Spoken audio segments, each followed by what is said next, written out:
Welcome to today's news on TV9. I'm Ada Cho.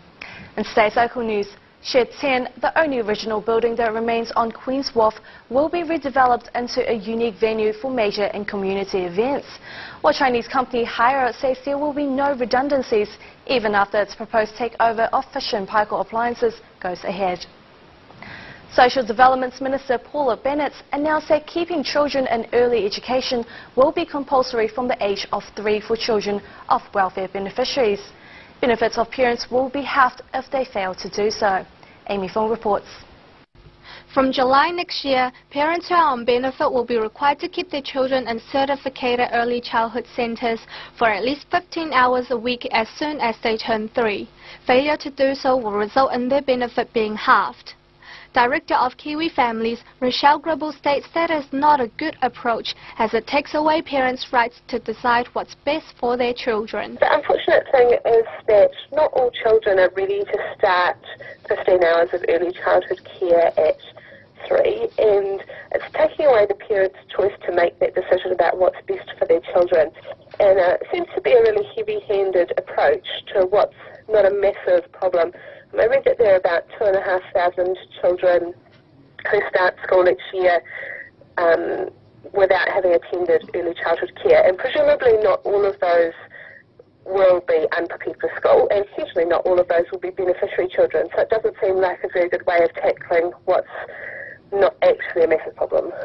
Apart from children and parents being affected, some early childhood centres may also be affected, as they will need to work on providing more vacancy for children next year. In some parts of the country, for example, I was listening to a woman on the radio in South Auckland this morning saying that there's already massive pressure on centres in South Auckland. So in some parts of the country, that will be a real challenge. Just getting your child into a centre might be a real problem for parents.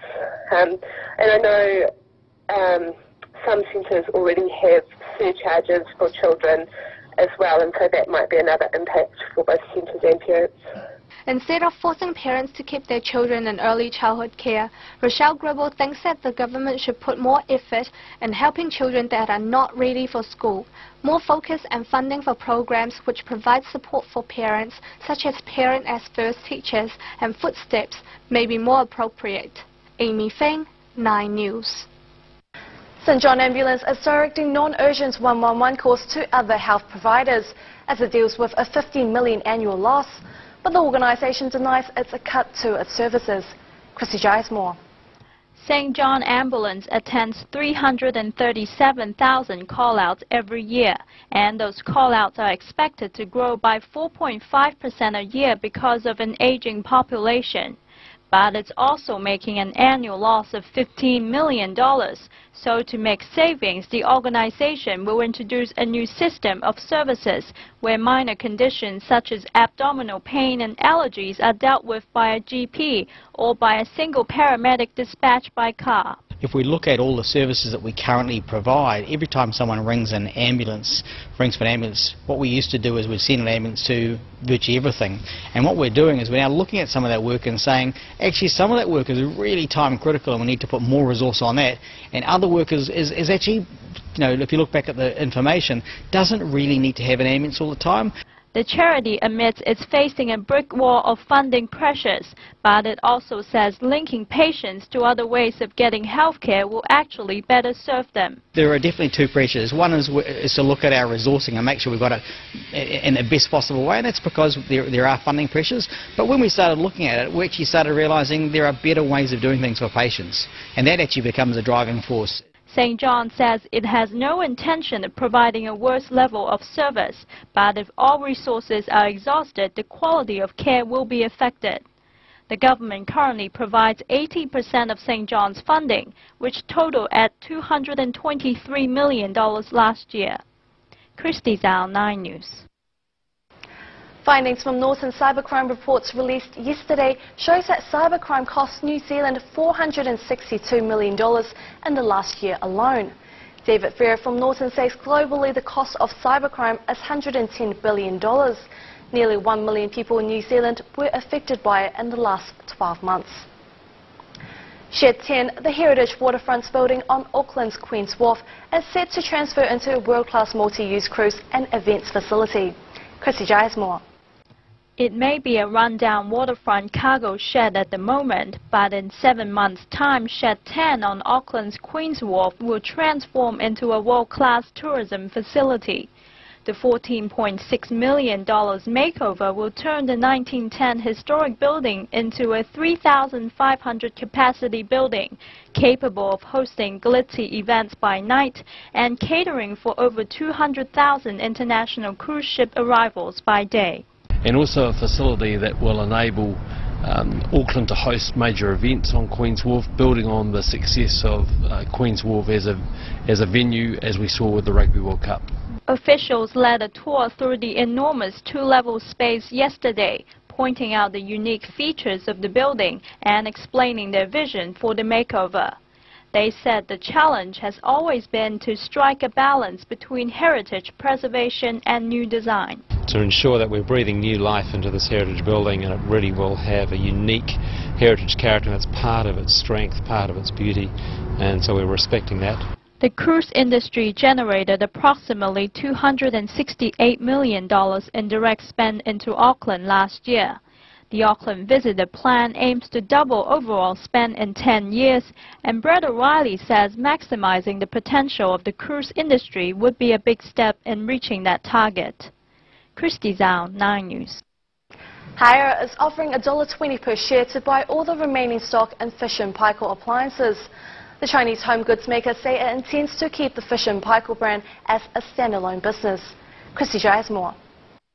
Chinese home goods maker Haier is officially proposing to take over Fisher & Paykel appliances, with an offer amounting to a 60% premium to the Kiwi whiteware maker's closing price on Friday, the last trading day before it informed the market about the possible takeover bid.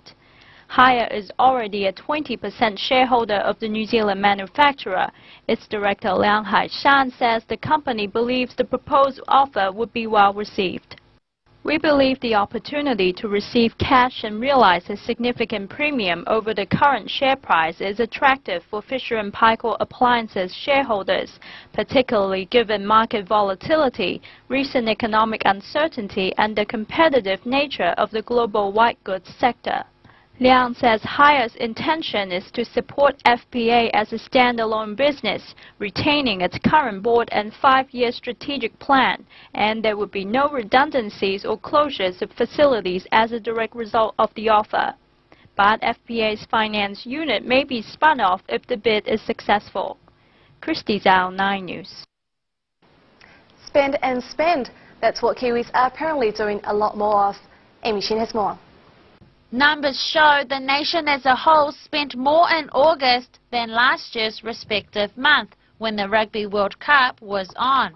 Whether that's surprising remains unknown, as Paymark reports a 5.8% growth in retail purchases. That's an extra $200 million boost in sales. According to Paymark, $3.84 billion was spent on the Paymark network last month, compared with $3.63 billion the previous year.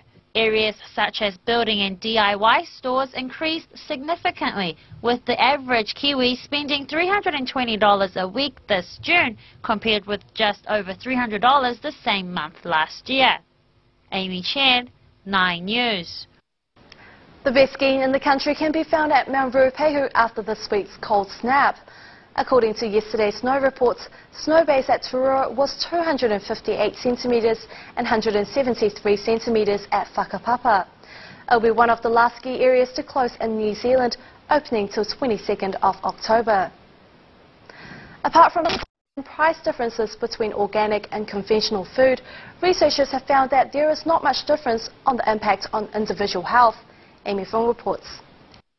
Many patients have asked doctors whether organic food is actually better for their health, and why do people choose to eat organic food? Well, I think a lot of people actually eat organic food for a variety of reasons.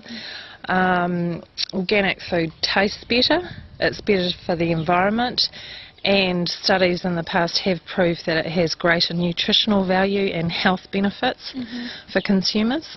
However, a recent study done by doctors from Stanford University found that although there's a notable difference in the amount of antibiotic-resistant germs and pesticides, the amount of pesticides in conventional food is still within safety limit. Hence, there is weak evidence that organic food is much healthier.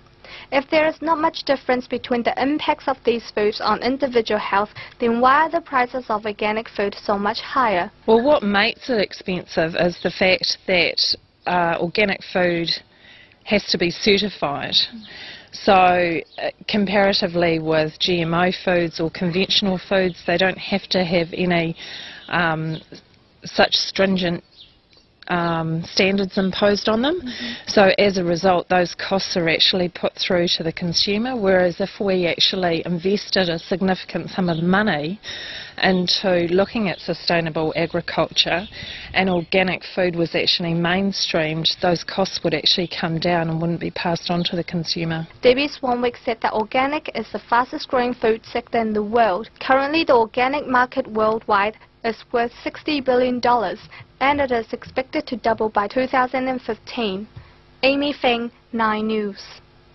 Now we have a TV9 host from Asia Focus, Julie Nixon, to comment on Murray Fine's place in history.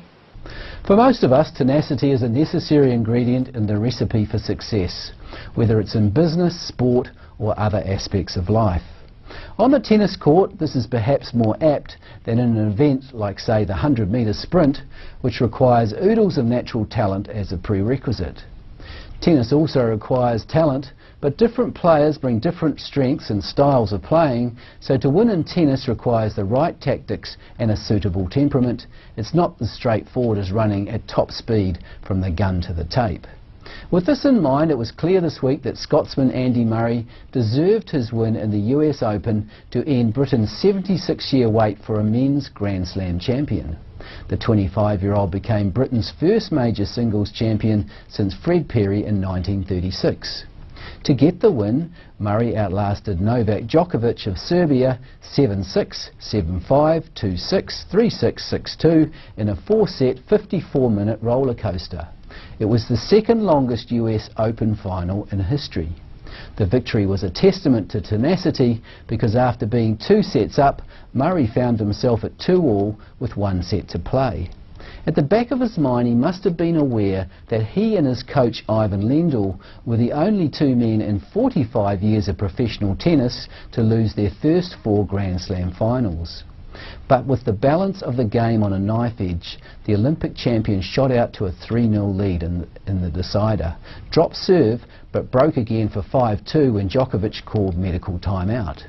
The Scot was not to be denied, however, and the match ended with the serve firing long with a forehand. Murray had found a place in history. The win ends a much talked about drought, which Britain finally got the monkey off its back. Just like the All Blacks win in the World Cup, this victory by Murray will inspire kids to play the game rather than sit around the home and play PlayStation. That must be a good thing. Thank you, Julian. Now let's take a short break and we'll be back shortly.